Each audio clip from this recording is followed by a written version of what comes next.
तो आज जो है एक गंभीर विषय है।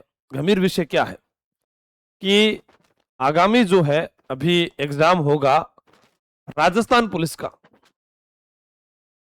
अब राजस्थान पुलिस का जो एग्जाम है इस पर आप लोगों के साथ क्या अन्याय होगा, आप खुद सोचिए कि ये सीईटी जो है कहां तक सही है कहां तक नहीं है। कई कहते हैं सर नॉर्मलाइजेशन होगा, आप जो है क्या पता आपके कोर्स नहीं बिक रहे होंगे, क्या पता जो है आपकी कोचिंग नहीं चल रही होगी, तो वैसे बोलते होंगे। लेकिन वो ऑफलाइन आकर देखें या किताबों का अगर मैं कहूं आकर देखें तो हर व्यक्ति के पास मिलेगी। लेकिन यहाँ पर एक विद्यार्थी के लिए सोचिए कि एक जनरल कैटेगरी का कोई विद्यार्थी है, उसकी उम्र 23 साल है, और एक ओबीसी का एक विद्यार्थी है जिसकी उम्र 28 साल है, और वह अपनी सफलता के अंतिम छोर पर दोनों विद्यार्थी खड़े हैं। अब क्या हुआ कि सीईटी जो है वो 2026 में होगा और पुलिस का एग्जाम जो है वो 2027 में होगा, पुलिस पेपर। अब मुझे तो बस आप लोग या ये जो वीडियो देखने वाले हैं या तमाम जो हजारों विद्यार्थी लाखों की संख्या में, वो एक बात बता दे कि यहां पर इन युवाओं की गलती क्या है। इन्होंने वोट दिया, आप लोगों के अलावा दूसरी सरकार को चुना, बताओ थे एक जन बता दो मन के गलती हो सके है, आप बता दो, तू बता दे भाया, कोई कौन बता सके। कारण क्या है? क्योंकि इनकी कोई गलती नहीं है, बस इस सीईटी के चक्कर में यहां पर ये परीक्षा से बाहर हो गए, इतनी गलती है इनकी, परीक्षा से बाहर।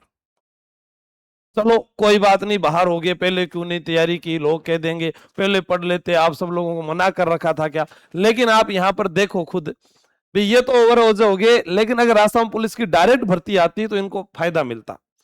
चलो फिर भी अगर ये सीईटी के माध्यम से भी बात करें तो 5-6 लाख जो युवा हैं वो इसके अंदर आ जाते हैं, और उतने ही गुना वो वापस बुला लेते हैं फिजिकल के लिए जितना पहले पुलिस विभाग बुलाता था। चलो कोई बात नहीं, सीईटी में अंक भार नहीं है, चलो 40% ले आएंगे, नेगेटिव मार्किंग जो है वो भी सहन कर लेंगे। लेकिन आगे इस राजस्थान पुलिस का सिलेबस नहीं है। अब इस विद्यार्थी को तनाव से निकाले तो सही, कोई कौन निकालेगा थे बता दो भाई। आपका न तो सिलेबस है न आपके अंक भार है, जबकि सीईटी की तरह ही जो यूपी के अंदर पीईटी एग्जाम होता है उन्होंने अंक भार निर्धारित कर रखे हैं। तो हमारे यहाँ पर आलोक राज्य क्यों नहीं करते? क्योंकि आलोक राज्य इसलिए नहीं करते कि भैया मैं फौजी आदमी हूं, झुकेगा नहीं, हाँ, और जो मैंने कह दिया वही रहेगा। तो भाई साहब फौजी आदमी जो हैं आप, तो आप लोग जो है विद्यार्थियों के हित के लिए तो काम करते हैं। भी एक देश में कोई फौजी भाई है हमारा, वो क्या करता है कि देश सेवा। आप क्या कर रहे हैं? छात्र सेवा कर दो कि मैं देश सेवा करके आ गया, अब मैं छात्र सेवा करूंगा। चलो विद्यार्थियों को मांग है, सीईटी में अंक भार निर्धारित कर देते हैं तो सबका भला हो जाएगा। लेकिन जो ये ओवरेज हो गए ये तो बाहर हो गए। अभी क्या था कि खेल कोटे वाले इनको भी सीईटी देना पड़ता था, ठीक है, लेकिन इनकी क्या फाइल चल रही है, हो सकता है कुछ दिनों में इनको एक फायदा मिल जाए कि इनका जो है सीईटी का एग्जाम नहीं होगा, डायरेक्ट इनका जो है पुलिस पेपर ले लिया जाएगा।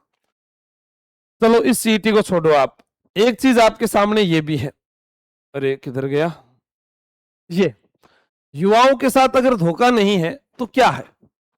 एक विद्यार्थी जो स्नातक स्तर पास किया हुआ है, बेरोजगार तो बहुत सारे हैं, यानी स्नातक स्तर वाले 10 लाख विद्यार्थी जो हैं वो बैठे हैं राजस्थान में, ये तो आप सब स्वीकार करते हो। अब इस 10 लाख में से आप ये देखो कि सबसे पहले तो वो स्नातक स्तर के लिए फॉर्म भरेंगे कि सर मुझे वीडियो, पटवार, जूनियर अकाउंटेंट या अन्य कोई महिला अधिकारिता विभाग, उसके लिए जाएंगे। फिर वो कहेंगे कि सर ये 10+2 सीईटी वाला भी भर देते हैं, क्या पता है उनमें नहीं हो तो पुलिस में हो जाए, एलडीसी में हो जाए, जमादार में हो जाए। फिर वो सोचेंगे अरे चलो उसमें भी नहीं हुआ, क्योंकि आपने देखा अभी चतुर्थ श्रेणी कर्मचारी में बीएड धारी, एमए वाले, कितनी बड़ी बड़ी एजुकेशन वाले इंजीनियर भी यहाँ फॉर्म भर के गए थे, तो ये कहीं लिखा हुआ तो नहीं है। अब वो क्या करेंगे, 10+2 का फॉर्म भी भर देंगे, नहीं नहीं सर, आपको गड़बड़ लग रहा है। अरे मेरे को तो फायदा ही है ना, मैं तो स्नातक स्तर की अलग किताब, इसकी अलग किताब, इसकी अलग किताब, इसके मॉडल पेपर अलग, इसके मॉडल पेपर अलग, इसके मॉडल पेपर अलग, इसकी टेस्ट सीरीज अलग, इसकी टेस्ट सीरीज अलग, इसकी टेस्ट सीरीज अलग। मन तो फायदो ही फायदो है, लेकिन अब इन सब के साथ नुकसान नहीं है क्या? वो अलग अलग किताबें, अलग अलग मॉडल पेपर, अलग अलग चीजें खरीदेंगे। अगर अंक भार निर्धारित हो तो वो उसी चीज को पढ़े कि सीईटी में जो टॉपिक हमारे कॉमन इधर मुख्य परीक्षा में आएंगे उनके ऊपर उसका ज्यादा ध्यान रहे, तो फायदा तो विद्यार्थी का है। लेकिन नहीं ध्यान देंगे, कोई कहेगा तो नहीं। आप इतना कर दो कि जो यूपी में होता है, फिर मैं उसी का उदाहरण दे रहा हूं कि वहां पर एक ही सीईटी होता है, तो एक राजस्थान है हमारा, तो एक सीईटी क्यों नहीं कर सकते आलोक राज जी?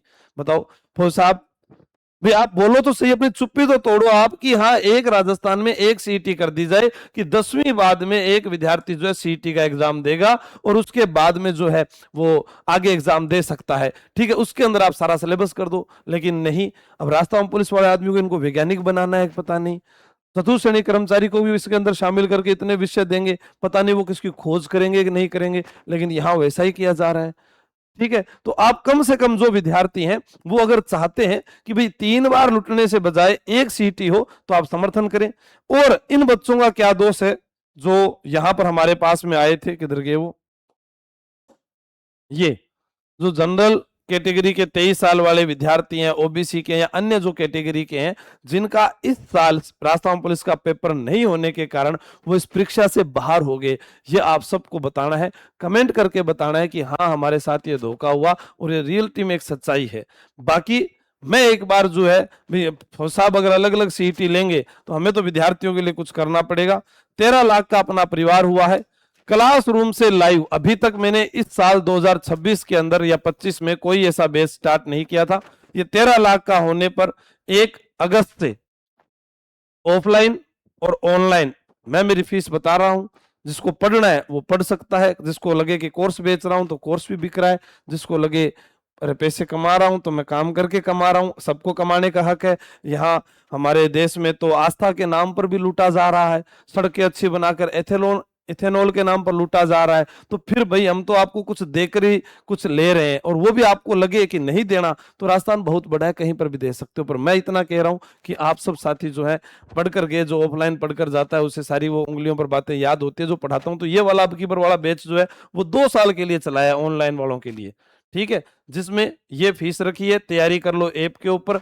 8 किताबों का सेट आपके घर भिजवाऊंगा, नोट्स आपको बनाने की आवश्यकता नहीं है। जैसा ऑफलाइन में याद करवाऊं उसको सिर्फ सुनना है रोजाना 2 साल तक। सीटी, पुलिस, एलडीसी, वीडियो और पटवार, ठीक है, जूनियर अकाउंटेंट, ये वाले विद्यार्थी जो हैं इसके अंदर जो है, मतलब जूनियर अकाउंटेंट का नहीं करवा रहा, सॉरी, यहां तक एक बार जो है वो सारे सीटी के अंदर पहले आप पास हो जाइए, चाहे 10+2 वाले हो, चाहे स्नातक स्तर वाले हो, वो सारे इस बैच को ज्वाइन कर सकते हैं। ऑफलाइन आपके साथ ही कोई आना चाहे तो आप सबको आज बता देना, आप सब स्टेटस लगा देना, मैं आपको बता देता हूँ। ठीक है, और बता देना कि आपका जैसा बैच है वैसा ये वाला रहने वाला है, और ये अंतिम बैच रहेगा मेरा। उसके बाद जो है आपका सीटी का बैच नहीं स्टार्ट होगा, क्योंकि सारे बैच जो है, और ये कम से कम बता देता हूँ आपको 33वां बैच है ऑफलाइन का। कईयों के भ्रम हो रखा है ना, वो आकर देख लेना, 33वां बैच है और ये अंतिम बैच है। आप जब एडमिशन लेने आओगे तो 22 तारीख वाला जो आता है उसमें 32वां लिखा जाएगा, इसमें 33वां लिखा जाएगा। ठीक है, तो दोनों बता दिए, आप इसका भी मुझे बता देना। और ये इसलिए मैंने ये थंबनेल जो बनवा कर आप लोगों के लिए लगाया था कि राजस्थान पुलिस की जो नई भर्ती आएगी कहीं उसमें आपके साथ धोखा ना हो जाए। तो जिस जो आयु ओवरएज हो रहे हैं वो विशेषकर ध्यान रखें कि आपको अब जो है तैयारी करनी चाहिए या नहीं करनी चाहिए, क्योंकि समय रहते अगर बता दिया जाता है तो इंसान अपनी दूसरी तैयारी में लग जाता है। कई विद्यार्थी सोचते हैं कि मैं पहले सीईटी की तैयारी करूंगा फिर मैं पुलिस में जाऊंगा, लेकिन भैया पुलिस का विज्ञापन अगले वर्ष आया तो आप जब अंतिम उम्र वाले हैं उनका किसी का भी आवेदन नहीं होगा, या फिर उनको छूट दे।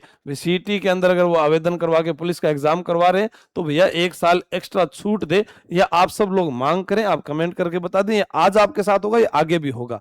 ठीक है, वरना एक सीटी, एक राजस्थान, एक फीस, एक काम। अब देखो यहाँ पर पहले फीस सीटी की, पात्रता की, फिर मुख्य परीक्षा की, उसके बाद में आपकी नौकरी, फिर नौकरी के ट्रांसफर के नाम पर भी पैसे, क्योंकि अंधेरे में रहने की आदत है ना आप सब लोगों को, गुलामी करने की आदत पड़ी हुई है।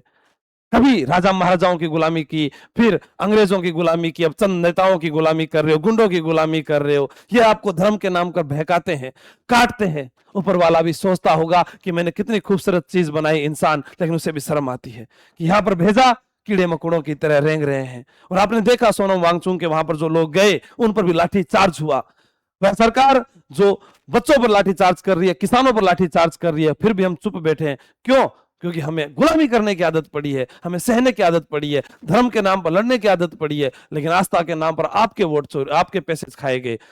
भगवान आपका, आस्था आपकी, मंदिर थारो, पीसा कोई और क्यों ले गए हो? कोई सवाल नहीं है, कोई नहीं पूछेगा। लेकिन मैं गारंटी से कह रहा हूं कि देश के अंदर भूचाल आने वाला है, और आप देखेंगे कि क्यों आने वाला है। आज एग्रीकल्चर सुपरवाइजर पेपर, चतुर्थ श्रेणी कर्मचारी वेटिंग नियम वाला, या राजस्थान सब इंस्पेक्टर में इंटरव्यू वाला, या कंप्यूटर निदेशक वाले बच्चे, राजस्थान पुलिस वाले बच्चे, सीटी में वाले बच्चे, सभी दुखी हैं। कुछ छात्र कह देते हैं सर अब आप राजनीतिक बातें करते हो, कांग्रेस के समय पेपर लीक हुए तो उन्हें कौन बताए, मैं सरकारी सेवा में था साहब, 2025 में नौकरी से इस्तीफा दिया है, और कांग्रेस सरकार 23 तक थी। कोई सरकारी आदमी कभी बोलता हुआ मिले, सड़क पर आ जाए और नौकरी छोड़कर आ जाए, चाहे छोटी हो चाहे बड़ी हो, तब आकर कहना कहना आसान होता है। पहले क्यों नहीं बोले थे, अब क्यों बोल रहे हो? अब मेरे पास नौकरी नहीं है, मैं बोल सकता हूं। पहले बोलता तो मेरे पर जांच बिठा देते, सस्पेंड कर देते, बहुत सारी प्रक्रिया है। मेरा घर कैसा था आपके भरोसे, मैं अगर छोड़ के आ जाऊं नौकरी तो कल को मेरे तो लुगाई जो है कूट कूट मार दे। तो समझिया करो बात, ठीक है? तो ध्यान रखो, और इसका जो है कमेंट करके मुझे बताएं, जो भी विद्यार्थी हैं और जो इसमें ऑनलाइन जुड़ना चाहते हैं वो मैसेज कर दे। आज ही, कल से इसमें एडमिशन स्टार्ट होंगे। मैं नहीं लूंगा एडमिशन, आपको पता है। जिद्दी और जुनून व्यक्ति ही जो है वही शामिल हुए। Thank you.